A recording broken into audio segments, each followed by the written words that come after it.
Welcome to Shattered Reality with your hosts Kate Valentine and Fahrusha. Prepare to have your paradigms shifted and your truths questioned.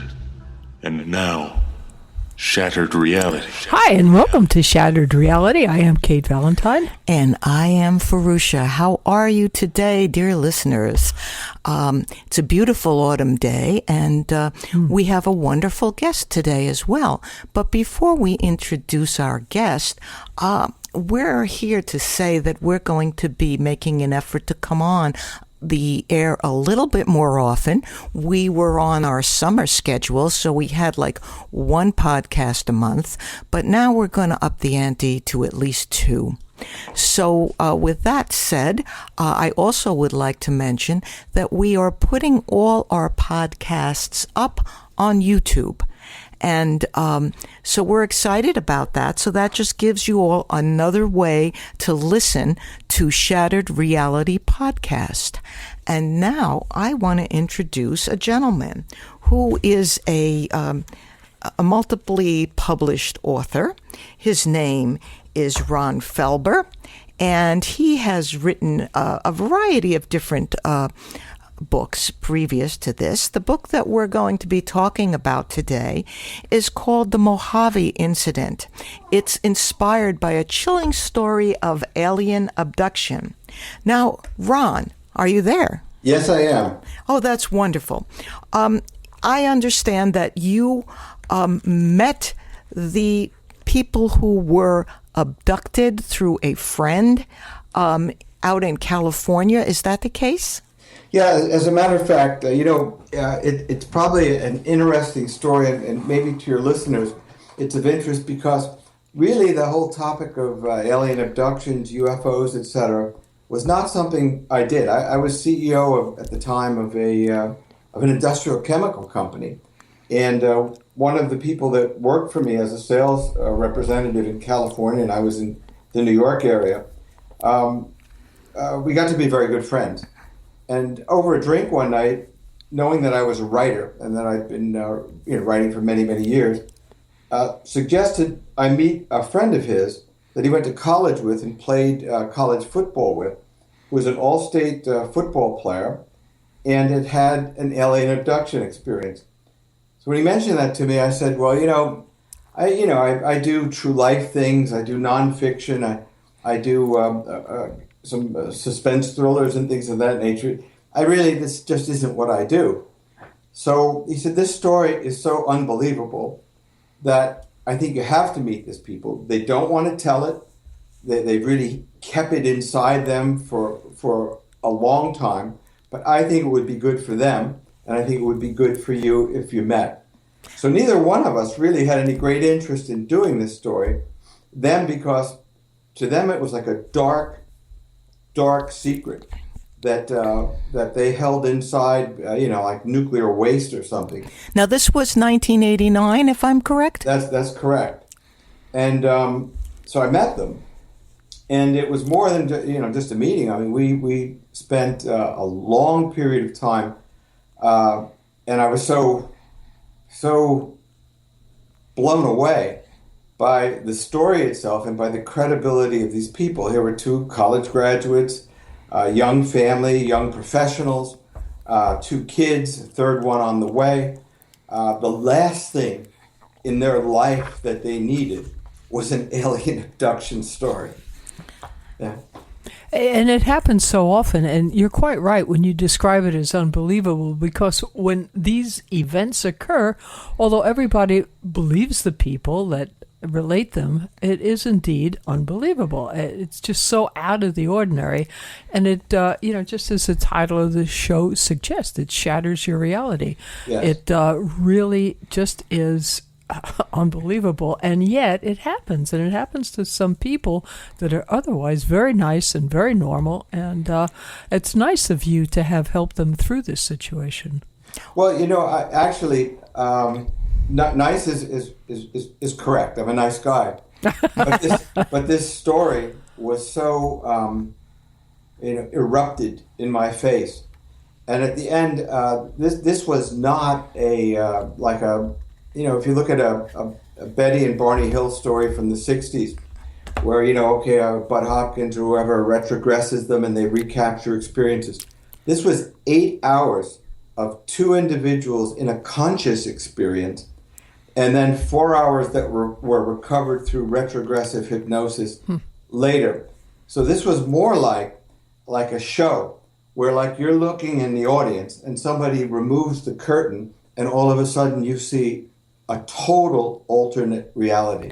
Now, Ron, I'm going to skip slightly ahead. I would like you to recapitulate a little bit of the story, but skipping just a moment ahead, you did have two recognized people in the field of psychiatry examine this couple, and one of them gave them a clean bill of mental health, and the other one basically did this regression of the missing 4 hours, correct? That's correct. As a matter of fact, I can tell you, I'm a graduate of Georgetown University in Washington, D.C., and one of the fellows I went to school with was Bernard Vitone, who is now director of was then and is now director of the National Center for Psychiatric Disorders in Washington, D.C. The other doctor was William Annixter, who is from the Mountain Psychiatric Center in Asheville, North Carolina, who worked a lot with the FBI to recapture traumatic experiences that were buried, inside people. Let's say a terrorist attack or this or that, something traumatic where they may have seen a face or whatever. And so they retrogress them to try to get them to recall, the setting, so for evidential reasons. So these were two, very substantial people in their field. Serious professionals, I'd say. Yeah, and Vitone, top of the field, really. Vitone said highly unusual, traumatizing events outside the realm of normal human experience. Annixter said the most compelling case of its kind I have ever encountered. Wow. And his cases would involve war victims too. Exactly. Wow. But, you got to understand, these are like guys with sloppy pants and brown shoes. They're not, these are very academic kind of people. Uh-huh. So when a guy like William Annixter says, who's like a bland fellow, do you know what I mean? A student of human nature. When he says, I say to him, so what do you think happened?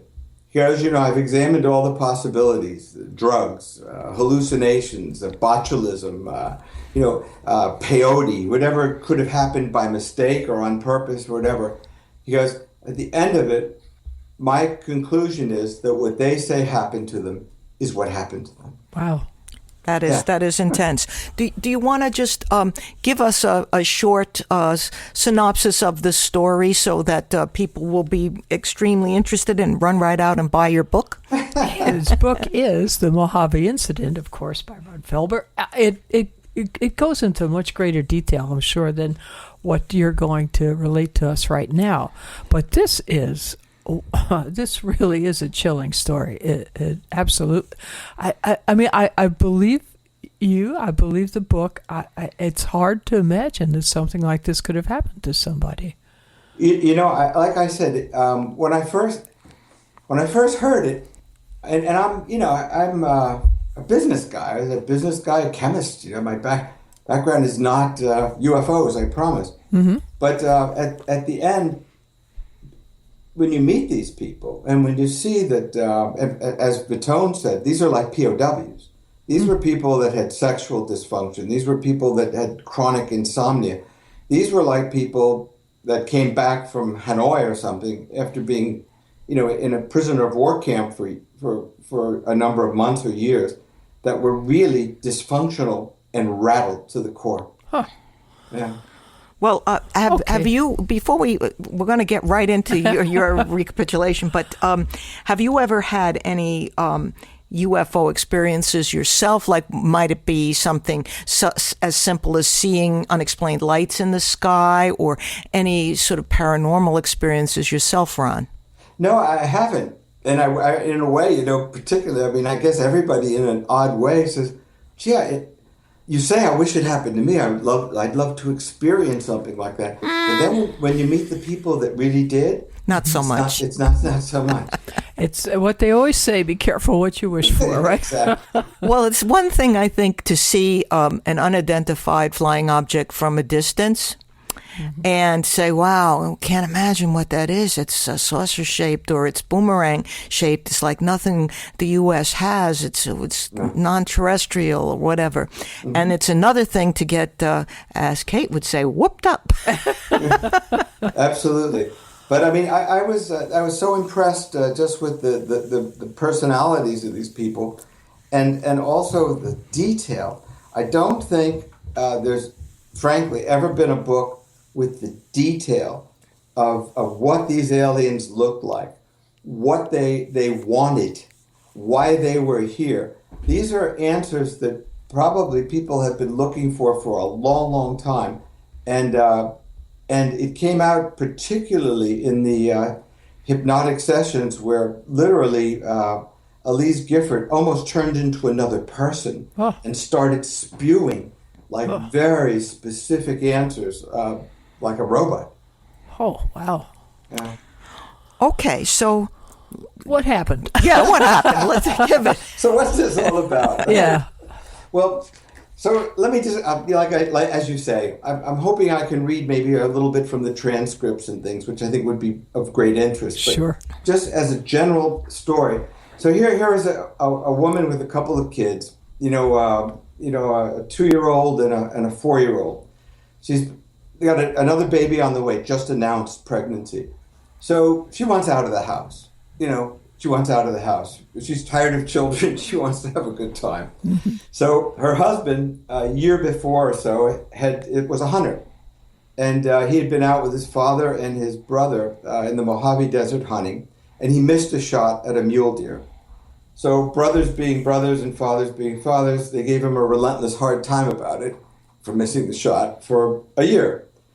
So he desperately wanted to go back to the Mojave Desert, hunt and try to get a mule deer, maybe that mule deer. In the meantime, of course, his wife says, well, that's just great. I have these 2 children, et cetera, et cetera. Maybe your hunting isn't the most important thing. So they compromise. And the idea is that the parents will watch the children, and the 2 of them will go to from La Mirada, California to the Mojave Desert. But prior to that, they'll go to a place called Whiskey Pete's, which is a sort of gambling place where it's sort of a casino where they have a band and you can dance and have a couple drinks and whatnot. So that was his concession, and her concession was fine. From there, we'll go camping, and you can do your hunting for a day, and then we'll go back home. What happened was that they went to Whiskey Pete's as planned, but when they went to the Mid-Hills campground, where they were supposed to stay for the night, it was all booked up, which is very unusual. So this guy Tom Gifford understands the desert. He's been hunting there with his father and whatnot, and brothers for years. He said, look, I know it's dusk, but let's go into the desert. We'll do a campfire. We'll have a couple steaks. The sky is unbelievable, of course, in the desert. Milky Way. As clear as it is. And we'll just camp out. And they have a camper, meaning a truck with a camper in the back. And the idea was, they could sleep there and do what they needed to do the next day. His wife is really a good sport. I mean, I would have been back at Whiskey Pete's in a second. So anyway, they go and all of that happens. But then while they're roasting marshmallows, as one can imagine, they're looking out into the horizon, and he's fancies himself a sort of outdoorsman, and these are the different constellations, and he points out to Argyle a double star, and that's why it's so shiny. And she says, well, if that's a double star, that must be a triple star, because look at how bright it is. And from there, it gets incredible. He says, well, maybe they're like weather balloons. Maybe they're, it's a military exercise, because he sees these things. And then all of a sudden, above the horizon, 9 of these things start forming the configuration of a huge M and blinking in coordinated patterns to one another. So they talk about a military exercise, and of course it's pretty chilling anyway, because she's kind of in the back of her mind, well, you know, Hell's Angels come here with drugs, and who knows, we're by ourselves. You know, this is a daunting thing anyway. So he's talking about military exercises, and it's not going over very well. Then all of a sudden, they start dropping to the ground. What these lights do? These lights do. But now there's not 9 of them. There's hundreds of them. They start dropping to the ground, and there's a great quote from her that I think bears mentioning. When we first saw them dropping from the sky, we thought it was some kind of military maneuver, maybe for Operation Desert Storm, but it was too massive even for that. I mean, there were thousands of them falling, then rushing towards us. Wow. So I kicked out the campfire, grabbed my gun, and ran into the back of the camper with Elise. Then we sat there Indian style until they came. Thousands of them. Thousands of pairs of tiny red eyes glowing in the dark around us. That is, very frightening. But honestly, Fahrusha, you know, you and I have really gotten into a lot of UFO stories. This is very unique. Yep. The number is unique. The number of, Wow. it is very unique. Wow. So it almost sounds like that, what is it, the North Carolina one, or someplace where the family was in and then they were crawling all over the roof. Remember that? Yeah, was that Tennessee or somewhere somewhere in the south of us here in Appalachia?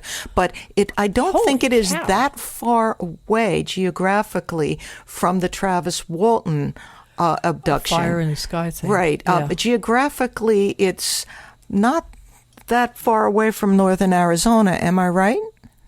Ron? Yeah, actually, you know, this is so strange, but, you know, as I say, I can get into some very, very detailed descriptions of the aliens, etc., and what occurred.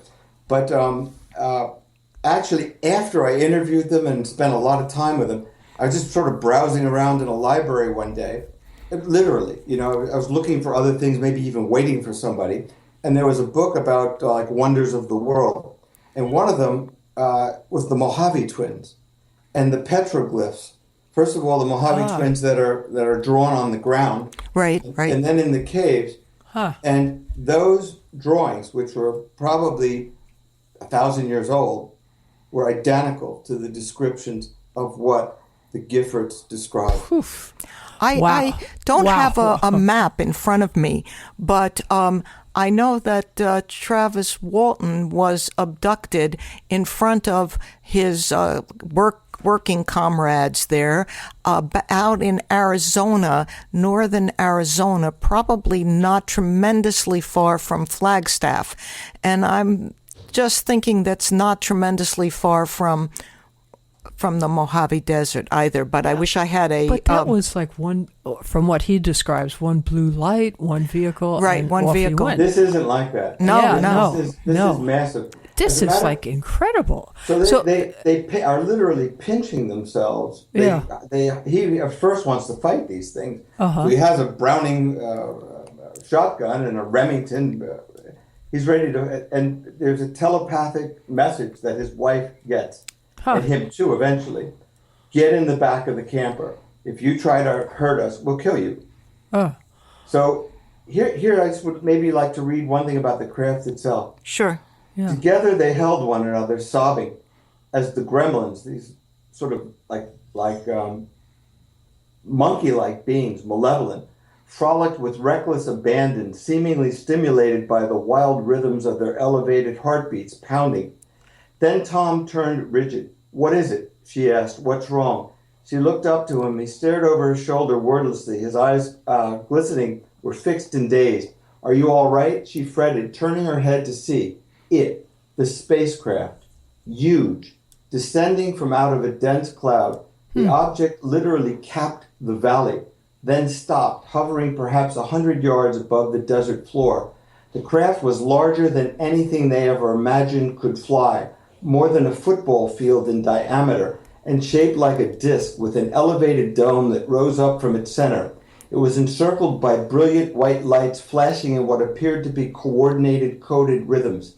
Together they watched in awe, stunned as the huge craft shot a probe, perhaps 200 feet in diameter, down to the ground, then began transporting objects both into and out of the spacecraft. From the disk's underbelly hung 6 smaller units the size of helicopters and designed like miniature versions of the mother craft that suddenly became visible. All of this was happening right before their eyes, and it was overwhelming. They actually start pinching themselves and say, "What do you see? Pinch me. Just prove to me that I'm really here. What do you see?" And they go back and forth describing detail by detail what each of them see. This is an amazing account. Do we want to get to to the part where do we want to move on with this account so we can, when you're through, we can ask you some questions about the story, basically? Yeah, whatever you like. So what happened? Well, I'm intrigued. I mean, so they're sitting in the back of the camper. They've got thousands of these little malevolent monkeys hanging around them, and then suddenly, and by the way, they're blocked in by 2 sort of electrical fields. So if he tries to move forward, and he gets is jolted backwards. So as he moves forward, they move forward. Oh. Yeah, so do you think they were picked out because they were alone, or do you think that this thing was going to... Well, you don't know, of course, I'm sorry. But, all right, so they're out there, and they're... oh, wow. And they're surrounded by these beings. And then they begin to harvest their emotions they feel? I mean, that's... Absolutely. In the meantime, there is what they call a searcher. I mean, this is something they made up. And she says...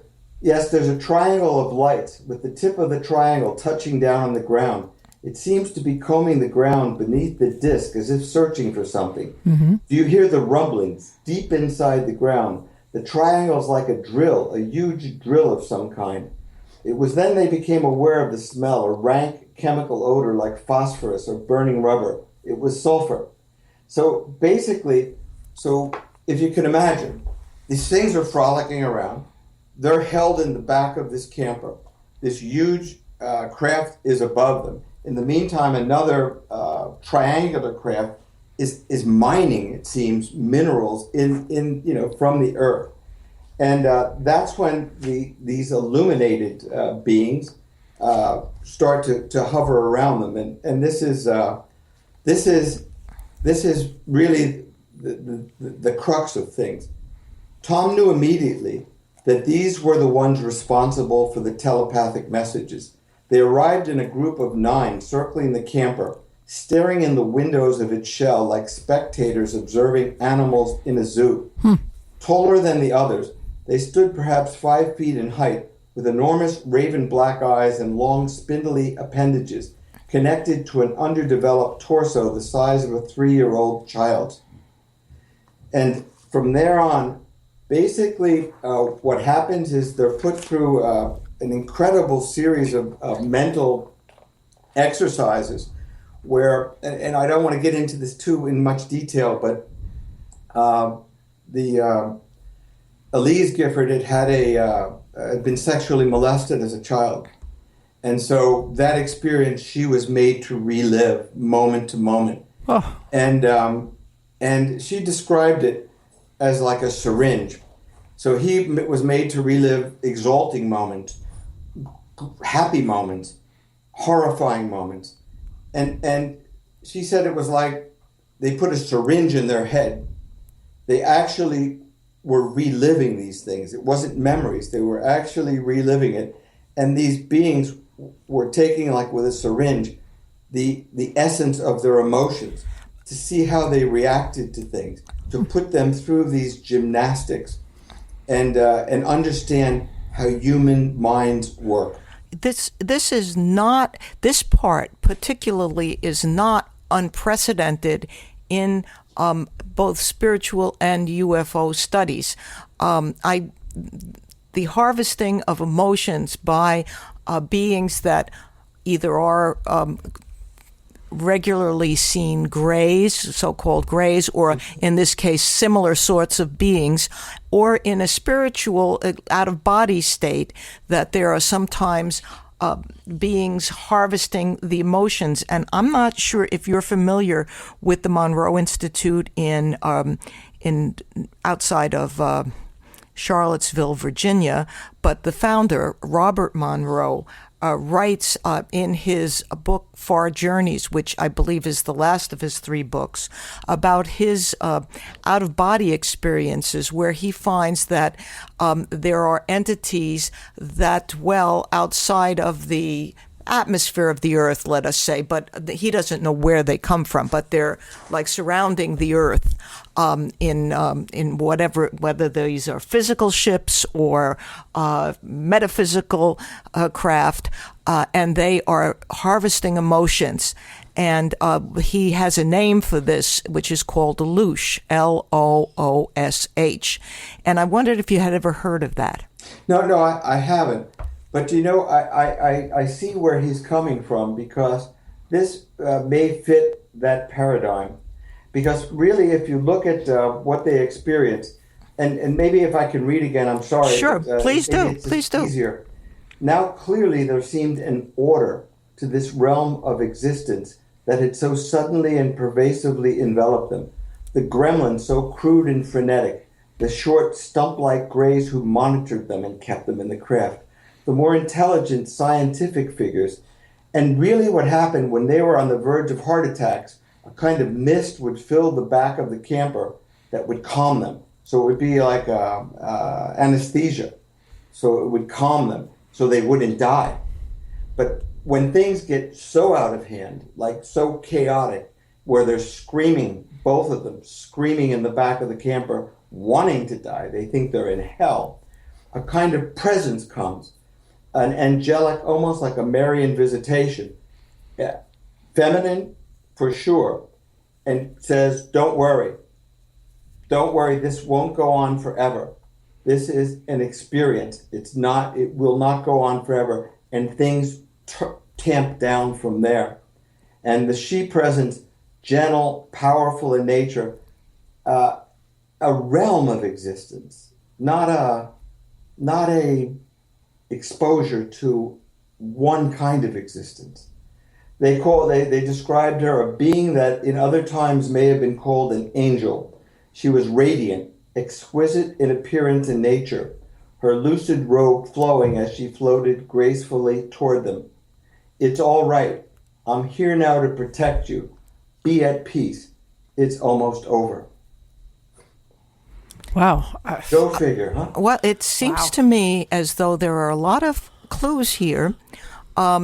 It seems to me that just like comparing, this is a unique, I am not saying it is not a unique sighting, but comparing in certain places where there are things that have a congruence with other Absolutely. UFO incidences. There was a gentleman, Kate, I'm not sure you remember, in the south of California, who was up a tree for a long time, and the beings were all around him up a tree, and they did also exude a substance to sort of knock him out temporarily, but he clung onto the tree, so they couldn't get up the tree for whatever reason to get him. But this is also quite a well-documented case, because this fellow was in the forest and other people were looking for him. Mm-hmm. I wish I could think of the gentleman's name, but it is a well-known case in ufology where a mist, and if memory serves me correctly, it was a green mist. The other thing is that the others, we can call them aliens, we can call them others, we can call them entities, are known to lie. They also they seem to control the subject's brains. Agreed. So that while, 1 minute you might see one thing that is terrifying, and the next minute you might see this angelic presence. Now, I'm not saying the angelic presence wasn't real, but I'm not saying it was real either. I think it could be a way to evoke emotion. Yes, indeed. I would agree. And this comes up to one of my questions that I was going to ask later on in the interview with you, Ron. But the idea of good and bad seems to bounce around within this couple's mental state. They just try to decide if it's a good situation or a bad situation. And my thought on that was, why would it have to be either? Let's just take the extraterrestrial hypothesis for a second, that these are extraterrestrial beings, or even if they're interdimensional beings, it doesn't really make much difference. But who's to say they're good or bad? Because from the point of view of the dairy cow, we're bad. From the point of view of the animal put up for slaughter, we're a bad species. But from our point of view, it's food. So good or bad may not, in fact, even come. It may not come into the equation. It's a judgment. It's a subjective.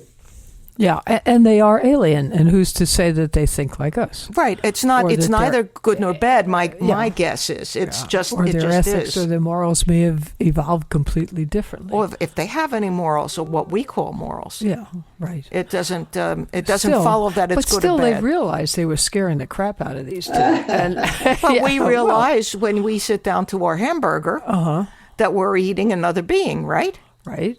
So they look down on us like we look at ants. Yeah, but it's like a little bit different thing. We don't try to communicate with the cows, and they're just led to slaughter. No one's trying to say, it's going to be okay, bossy. Plunk. All right, maybe it wasn't. Next. Well, I just throw that out there, Kate. I think that there. There was a book by Nigel Kerner to get into that, where he felt that the purpose of these was to harvest souls, and souls are just like a reflection of a life experience. And a lot of people suggest that these aliens are actually robotic beings, androids, and although they are full of knowledge, they're not full of emotion, and they realize that, and they try to experience it, and so they experience it by evoking emotions in humans. But, again, that's a theory, and that's an anthropomorphic theory, and who knows? Yeah, we're just throwing out a few but things out there. But what really annoys me What? is that they'll scare the crap out of you, and then they'll disappear. And they'll say, well, who are you? Where'd you come from? What'd you do? Sorry, not telling you that. And then they go away. I mean, come on. If they're going to scare the crap out of me, at least let me know something. Actually, during the hypnotic session, there's some things just about that. Oh, good. Yeah. So Dr. Annixter accepted the answer. He turned in his seat toward Elise, who sat, her body lax, tilted to one side, lying on her right shoulder. Elise, do you have any idea what these beings want or why they're here? It was macabre watching Elise spring up in the chair, suddenly animated and alert. Her voice, rather than soft and emotional, took on a new cadence, which was clipped and direct, quite unlike her. They want to make contact with the population. Tom and I are specimens, imperfect like the human race. When we're ready to communicate with them face to face, then possibly the world will be too. Her actions, such as edging forward in her chair at the moment, seemed mechanical, as did her voice as she continued. They have to study our reactions, so they know how to approach us. They don't have emotions like ours, so they need us to teach them. They need to understand humans. Do you have any sense as to who they are and where they come from? There are 5 galaxies. Theirs is the next closest. In order for all 5 galaxies to work together one day, they have to start, and they're starting with us. So we'll be united galaxies. What else do you know? Annixter asked, feeling as if he was in contact with someone other than Elise. I know where the universe ends, she said, rattling the words off staccato. Is that something you can put into words? Now there was no denying something incredible was happening. Our universe ends where theirs begins. Our universe ends when all its matter stops mattering to us and starts mattering to them. Everyone in the room looked to one another, stunned at what they'd heard and what they were seeing.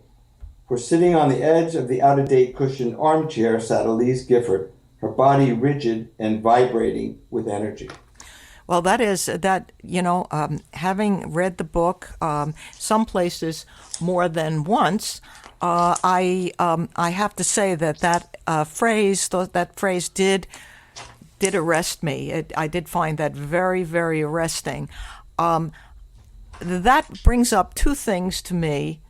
That brings up the part about the others, who entities, aliens, whatever, being liars, number one, or B, it brings up to me the David Jacobs scenario. I don't know if you are familiar with David Jacobs, but he is a colleague of the late Bud Hopkins. And he has written a number of books on what he believes the quote-unquote alien agenda is, which is to infiltrate human society, creating hybrids who will then live amongst us.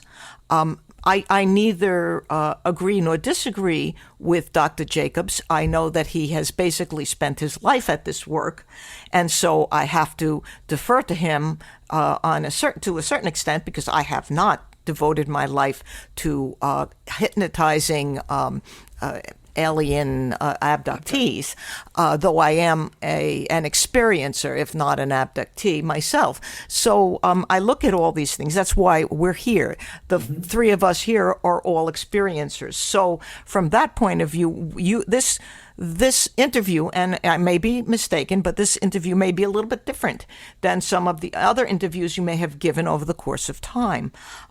So what do you think? Do you think that, is there any, now I'm going to bring up something else here. I understand that the woman of the couple, after they were abducted, and sometime later when they were still feeling the presence around them, that she and her husband engaged in normal marital activities, and the result was a third pregnancy, and that they felt that the child was. But I thought she was pregnant before this happened, right? I don't think so. Oh, Yeah, actually, you're correct. It was after. It was after it happened. And I would wonder, from you, have you kept up with these people? After all, this was 1989 and maybe 1991 that this story sort of unfolded. Correct? Yes, they had a. What happened was they experienced a number of odd things, and for example, they awaken in the middle of the night to every creak and sound in their house. Okay, and one time their 4-year-old was screaming, so they ran into his room, and he was spinning like a top. Oh. And the mother, of course, goes and holds him and comforts him, and they are about to go back to bed, and the kid says, don't go, desperately. And the mother says, why? It says, because when you leave, the monsters with the red eyes come. So wow. They had what Dr. Vitone talked about as sort of post-traumatic stress. Now, that's a very specific instance, but everything, they always felt like they were watched after this. And so Elise, who was a Mormon, but not a devout Mormon, and Tom, who was not religious, to any great extent at all, really, I think, were flown into religion as a kind of sanctuary and moved to Utah, Salt Lake City, where they became devout Mormons and active members of the church for quite some long time. And at this point, they have other children, a number of children. They're not so affiliated with the church as they had been for a number of years. Now they're not active members. But this really just threw their whole life for a loop. The little girl who was conceived directly after the abduction, is she, for all intents and purposes, normal? Is she psychic? Is she? I don't know. And by the way, they've not discussed that with their youngest children. I see. I see.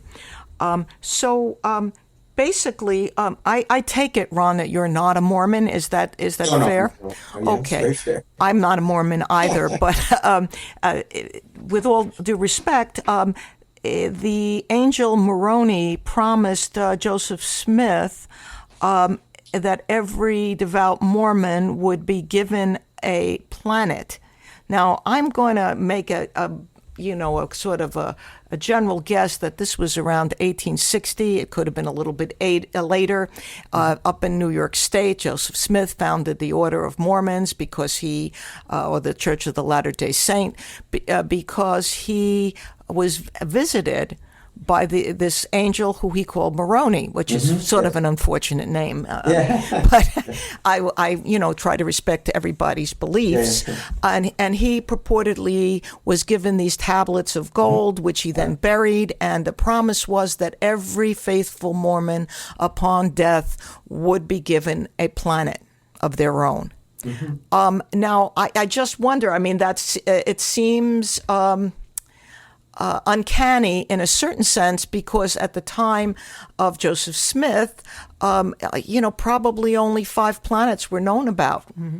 And obviously, immediately thereafter, there were a couple hundred Mormons heading out for Salt Lake City. And so even then, the idea of more planets than were known at the time is sort of a given to the Mormons. Do you think that this has any impression upon their experience? I would, because you were so eloquent in your explanation, I would like to say yes, but no, I don't think so. I think that Elise was a casual Mormon, and by that I mean I don't know that she went to church all the time, and the man, Tom, is a football player. He's a regular guy, and not and they were drinking Chardonnay. Yeah, this just was not really I don't think a major element of their life until afterward. And I think really, like a lot of people, if they suffer, let's just say, some horrible thing where their child dies at a young age, they're young parents and their kid gets hit by a car, you find that oftentimes people that go through a trauma like that wind up becoming very religious, at least for a period of time, because it gives them succor. Yes, absolutely. I would say that is more the story in terms of them going to religion. And I would say that if she was Catholic, she would throw herself into the bosom of the Catholic Church. Or if she was Lutheran, you see what I mean? Yeah. Yes, right. absolutely. I don't think it was one following the other. I think it was the event driving them to some sanctuary. I just found it to be an interesting musing, let's put it that way, knowing what I do about the Mormon Church, which is not, the Church of the Latter-day Saint, which I'm not really 100% conversant on, but I've read a little bit about it for 2 reasons, and I'm going to share those right now, and you can feel free to make a comment on it. In the looking at portal areas, which the area of Southern California into Utah, into parts of Arizona and New Mexico, is considered to be a portal area for seeing UFOs. I mean, we've got the ranch, the Skinwalker Ranch. And now. And then, as Ron said, they had the drawings on the cave from Absolutely. thousands of years ago. Absolutely. And the Raytheon Corporation has a big headquarters near the town in northern Arizona that I was just talking about. Snowflake? No, no, it's right in northern Arizona, and it has been considered by many to be there because of its portal. Yeah. Now, these are conspiracy people, and it might be true, might not be true. But then you've got upstate New York, where we had here the Hudson Valley sightings, and where Joseph Smith saw the angel, which is also within such a short space from where the Fox sisters who ushered in the grand age of American spiritualism with their rapping on the table. That are you familiar with American spiritualism, Ron? Yeah, I know it's American. And so the founder of Mormonism, around the same time as the Fox sisters, within like a 30-mile radius, they both came out of the same place at the same time, which might be a portal area. It continues to be a place where UFOs are seen over the course of time, as well as animals that are not supposedly native to the area, like the cougars in the upstate and area. Bizarre animals, too. And bizarre animals. Just like people claim to see little dinosaurs in the Mojave Desert. I don't know about these things, but so I don't know. I throw that out there. But those portals are also described by the Native people, too. Yes, The Native Americans certainly were very adept at nature and were very observant and would report these things. And the interesting fact of the matter is that in all of the Abrahamic religions, and to a lesser extent, I suppose, the Buddha sat under the Bodhi tree and entities came to him. But leaving him aside for the moment, these sightings of angels inside caves, coming to people, coming to Muhammad in the cave, coming to Mary and Elizabeth to tell them that they were pregnant. There are these messengers that could very well be seen by a different kind of eye as being alien visitors or the others. Right. So, but then it comes back. Okay, so they visit, they influence, but then why don't they tell us who they are? And sometimes they do, and again, it's just unbelievable. So you just think you're making it up in your own mind. Also, they told the contactees, in the early to mid 50s, the people that were contactees, George Adamski and those folks, Truman Bethram, and who were out in the desert and had convocations in the desert, probably not quite out as far as the Mojave, but Southern California. They told them they were from Venus. And now these people are often mocked. And they did perhaps fabricate some of what they said they saw, embroidered it a little bit, because once you have an experience, sometimes it's nice to say you had another experience to keep the publicity or the interest going. I'm not accusing them of anything. I don't know what happened to them, the Truman Bethram and George Adamski and several others. But it's just a very, very interesting web that can be seen if we put a lot of these things together. And certainly this book is a fantastic I was just going to say, book. if you want to actually read about a real one, it's the Mojave Incident by Ron Felber. Yeah. And it's available on Amazon. I'm guessing it's published by Don't Barricade read Books. it alone. Hey, can I just, we Sure. talked about spirituality. Here's Yes. a section of transcript, and I'm interested in what you think. Okay. So, Elise, why do you think there are things you don't want to remember? I don't know. Is there something preventing you from sharing what you know? I can't tell you. If these beings are in contact with you, tell me what you know about them. God created our world in his image, but not theirs, she quote, or any of the others. Are there many different kinds of beings? Yes, different ones, different hybrids. When do you think this communication will happen between the aliens and humans? I don't know. In my lifetime? How long will you live? In a normal man's lifetime? Our children's? Are we watched as a population regularly? Yes. By many different kinds of beings? Sent on missions from the one supreme, she said, finishing my sentence. What do you mean? There's one supreme being that controls all of them. He sends missions here. They're not here of their own accord. This is like a president or like a god. She responded directly. What else do you know about the one supreme? The beings could care less if they were here or not. They're just following orders. Where do I take this from here, I'm wondering? You talked about the universe and matter earlier. You said, our universe ends where theirs begins. She finishes. Our universe ends when it stops mattering to us and starts mattering to them. What does that mean? I don't know.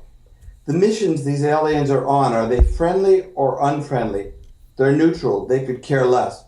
What does the One Supreme want? For all the galaxies to live harmoniously together. Do we have a separate God from the One Supreme? No. What else do you know about this entity? Is it a being like the others? Read the Bible. Wow. Well, What do you make of that? Well, I tell you, I could look Wow. at it two different ways, Ron. I could really look at it two different ways. One way, one could take it as it's spoken. And I have no doubt that your witnesses, took it like it was spoken.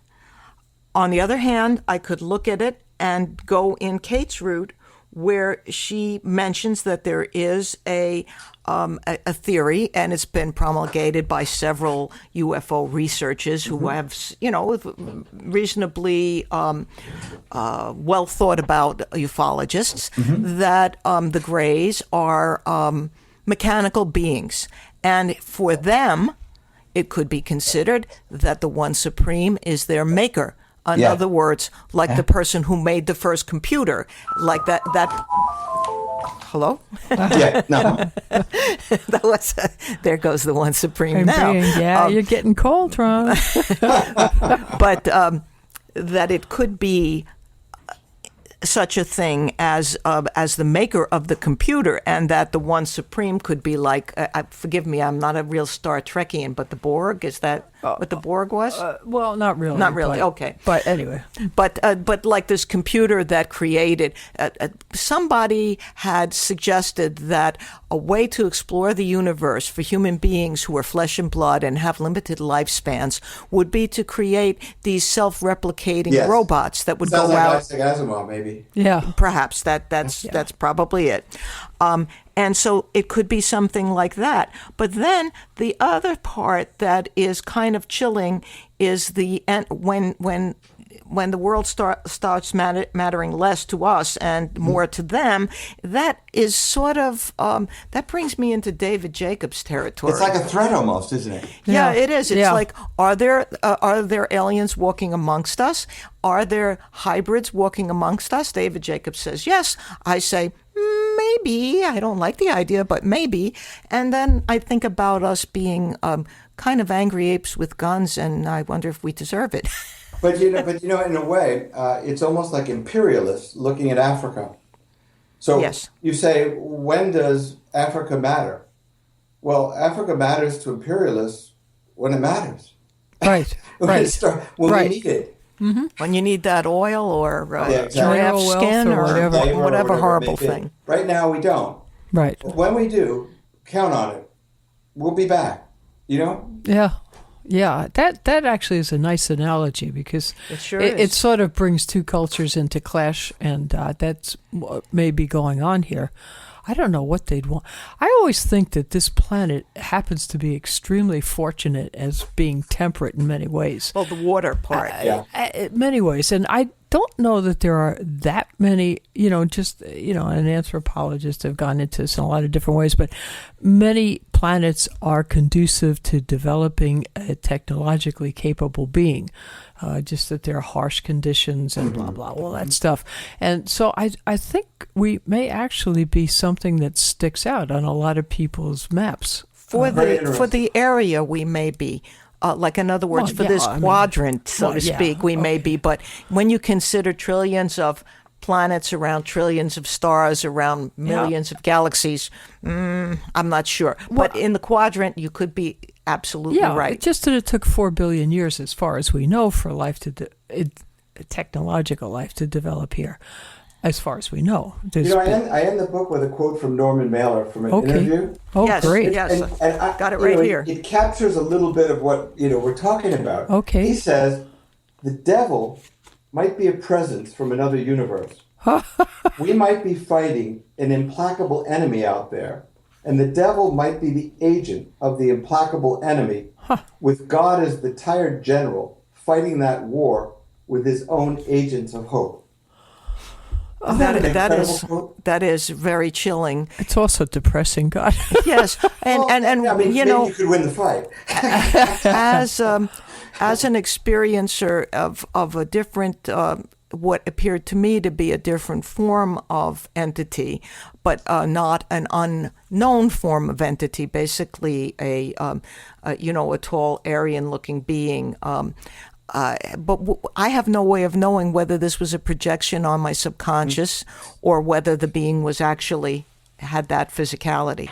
Mm-hmm. So this is the problem when you're dealing with someone so much smarter than you that it makes you seem like a flea by comparison. Well, you can look at a lot of these things in two ways. So let's take this story.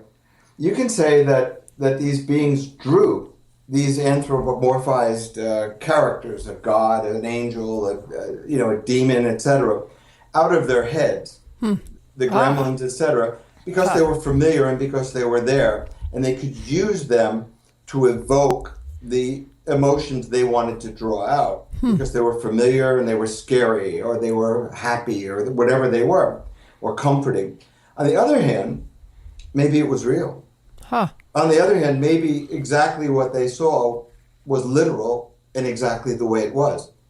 And that's really the question as I see it. But as I said before, this is quite unlike the glimpses you see into things. This is a full-blown universe exposed for a very short period of time. Now, before we end, I want to bring up one thing. I assume, and I fairly well know this, that you changed the names of the people. Yes. And you had mentioned that they have children who don't know about this, so that, we have no real reason to bring up their actual names or anything else. But can I assume that you've also fallen out of touch with them for whatever reason and you don't know the outcome with them right now? No, actually, I can't say that we're close or anything like that, but we've been in contact with one another as recently as maybe 3 weeks ago. It's just something that in their this is the way it is. If you meet somebody in a bar and they tell you about their war experiences and their heroics, they were never in really a battle. People that were really in gruesome war-like scenarios don't talk about it because they don't want to talk about it. That's what these people are like. Okay. They just want to forget it ever happened. These experiences tend to be multi-generational, though, Ron. I mean, and certainly the one son seems to have been affected, too. I wonder if their parents had experiences like that, or if... Well, the Tom Gifford, when he was 8, was fishing with a friend and had just a UFO experience where they're fishing. They saw this object. They ran away from the object. They felt like the object was following them, and he had some missing time. So let's say 25 years later or so, when this happened, this drove this back in his head like it was yesterday. Yeah. So and there are no coincidences. I mean, as far as the campground being closed to further, I mean that you put up a tent. I mean, so one more tent comes in. That seems a little odd too. Now the whole thing seems, in a way, to have been a set scenario. Yes. I want to just bring up one other thing, because you had mentioned this a few minutes ago, Ron, and that people don't want to discuss it. And I want to just tell you something that's been happening of the past, I would say, 10 years. And this happened for Travis Walton as well, and to a much lesser extent, because I didn't have anywhere near as dramatic experiences as the couple that you're speaking about, nor Travis Walton.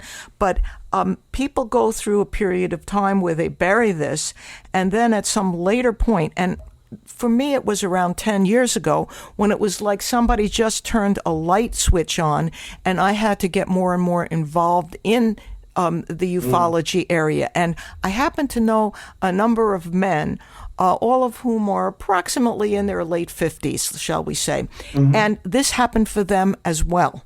that there was a point in time when they just had to get re-involved. And in terms of Travis Walton, he did write his book early on, and they did make a movie of it, but then he went underground for a number of years. And it's only been in the last, what would you say, Kate, 5 years ago, that he came back out and was prepared to start talking about it.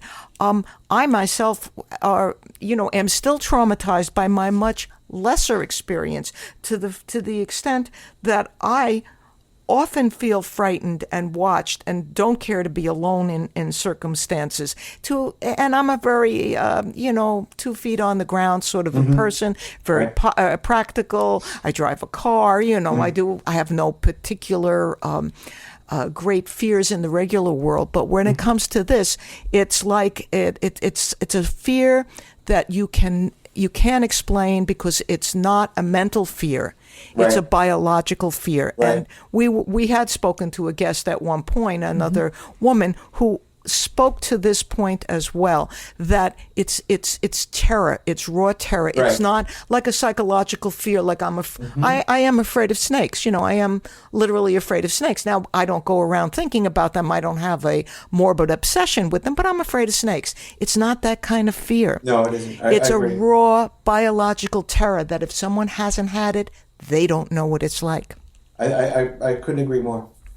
So, I guess our time has kind of drawn to a close, and we would like to thank you very much. Yes, and thank you for this book, Mohave Incident. Again, I would caution the listener, do not read this alone. No, seriously, it sounded so scary. There was also, you know what it is? You can read scary things, like the vampires and stuff, and they're scary, but who cares? I don't stay up at night worrying about vampires. But something like this really had a ring of truth to it. I know. That's what captured me. Yeah. Is the reactions, just words. They're so human. Yeah. And it happened to them, and they're just, I don't say run of the, but, the average people. And so what's to say it couldn't happen to you at any given time? Middle-of-the-road Americans. Except Kate and Fahrusha, can I ask one small favor? Sure. Of the people that do read the book, if they could post something on either Amazon or Barnes and Noble, about the book, a review of the book, what they think, that would be really very helpful to me. Oh, great. Oh, we'll be happy to ask our listeners to do that. And likewise, we would like you to like us on Facebook and like us on our website, because it means a lot to us as well. And hey, these are stories that need to be told. Absolutely. There's these shifting paradigms, these... what is reality really? This is what we want to investigate. And also, it's very difficult to write about something like this, and you did a great job doing it. Thank you. No, seriously, it is. It's hard to pull it all together in some sort of chronological order. You did very well. It's a great book. It was very. It's so funny. I was thinking about it the other day. So somebody said, President Reagan saw a UFO. Jimmy Carter reported it. So they said, well, why don't people? But the governor of Arizona recently came out and said, during the Phoenix Lights, that he sort of lied. And that really he had not only seen them, but he saw, again, a UFO the size of a football field hovering over him and his son, which is like, these are incredible. These are credible people. These are not sure. Even they use it, people in power use it to denigrate those who have seen it. Often it's a power play, like the senator who was running for election for president. He was running back, I guess it was 8 years ago. What was his name? Oh, hell, the silly guy, the one that they always make fun of. Well, they made fun of him. Why? Because he saw a UFO. Thank you. He's not a silly guy. Yeah. So no, he was some other stuff. Yeah. Anyway, a matter of opinion. There were other things, not just that.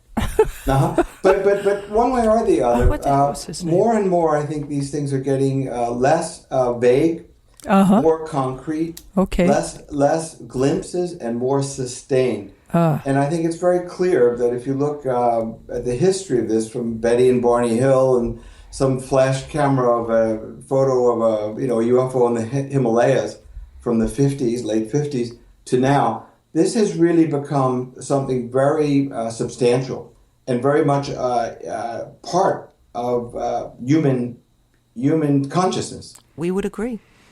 Yeah, So I just hope that we find out in our lifetimes. Would be nice.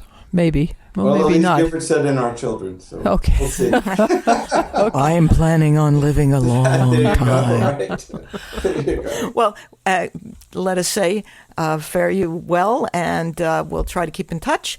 And thank you so much for being on Shattered Reality. It's a lot of fun. Thank you very much. Thanks again, Ron. Thank you. Bye-bye. Bye-bye. Wow, that was scary, Fahrusha. That was, honestly, if you're out there, seriously, kidding aside, get this book, Mohave Incident, especially if you're interested in UFOs and abductions. It'll bring things sort of to a head, I think.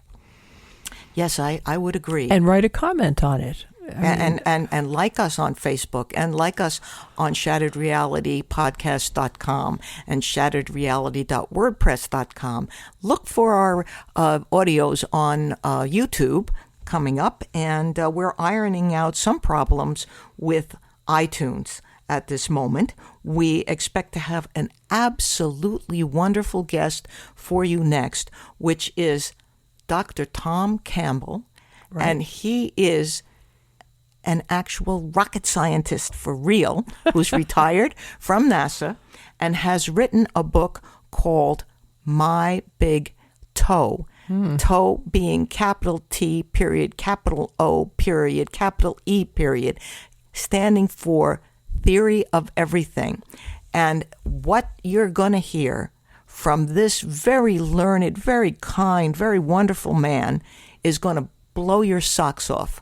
I happen to know Tom personally, and I cannot give him high enough credits for what a wonderful guy he is. So that's what we have to look forward to for our next episode. And until then, This is Kate Valentine. and I'm Fahrusha, and this was Shattered Reality. Take care.